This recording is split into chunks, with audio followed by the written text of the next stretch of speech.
नमस्कार, मैं प्रवेश गौतम। स्वागत है छुपा खेल विद प्रवेश में। भारतीय रेलवे में सब कुछ ऑनलाइन होने का दावा है, लेकिन असली खेल ऑफलाइन फाइलों में छिपा है शायद। सैकड़ों ठेकेदारों के करोड़ों रुपए रेलवे के पास जमा है, पर ठेकेदारों को यह राशि लौटाई नहीं जा रही। काम करवाया, वाहवाही लूटी, बिल का भुगतान किया, पर सुरक्षा निधि नहीं लौटाई। क्यों? क्योंकि फाइल गायब है। काम को लेकर शंका है या फिर कुछ और है मामला? अब रेलवे इसे अपनी अर्जित आय में समावेश करने की तैयारी कर रहा है। कुछ ठेकेदार परेशान हैं और कुछ मौज में हैं शायद। आखिर क्या है मामला और क्यों करोड़ों रुपए नहीं लौटाया रेलवे ने सालों तक? मामले का खुलासा हुआ वित्त शाखा के एक पत्र से। भोपाल मंडल के सीनियर डिविजनल फाइनेंस मैनेजर ने 2 सितंबर को सभी शाखाओं को चिट्ठी लिखकर कहा कि साल 2010 से 2015 तक के कुछ ठेकों की सुरक्षा निधि अभी तक रेलवे के सस्पेंस अकाउंट में है। वित्त ने सभी शाखा अधिकारियों से 20 सितंबर तक हर मामले में स्पष्टीकरण मांगा है। काम पूरे हुए हैं या नहीं? जो पूरे हो गए हैं उनकी फाइलें दिखाओ ताकि पैसा लौटाया जा सके, वरना यह रकम सीधे रेलवे की आय में, इनकम में जोड़ दी जाएगी। हमारे सूत्रों ने बताया इंजीनियरिंग शाखा की कई फाइलें रहस्यमय ढंग से गायब हो गई हैं।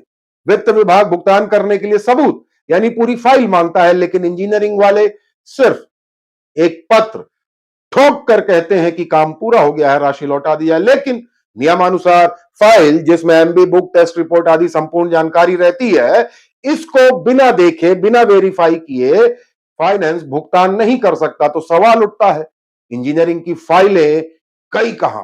क्या काम अधूरे हैं या काम हुए ही नहीं? साफ है, मामला गड़बड़ लग रहा है।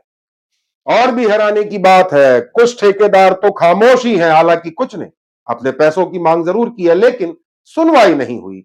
आखिर कौन ठेकेदार अपने लाखों रुपए ऐसे ही छोड़ देगा? लगता है दाल में कुछ काला ही नहीं बल्कि पूरी कढ़ाई काली है।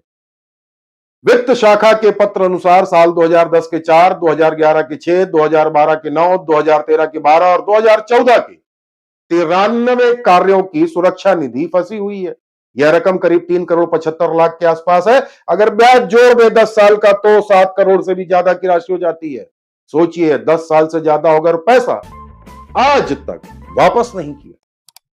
तत्कालीन डीआरएम सौरभ बंदोपाध्याय से लेकर देवाशीष त्रिपाठी तक पुराने डीआरएम इस मामले को ठंडे बस्ते में डालते रहे होंगे।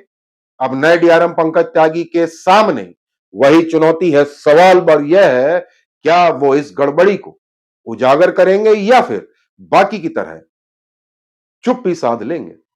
रेलवे अगर इस रकम को अपनी आय में भी जोड़ ले तो असली सवाल वही रहेगा, फाइलें गायब क्यों हुई, ठेकेदार कुछ चुप क्यों हैं और करोड़ों रुपए आखिर किसकी जेब में गए हैं जो बिल का भुगतान हुआ है?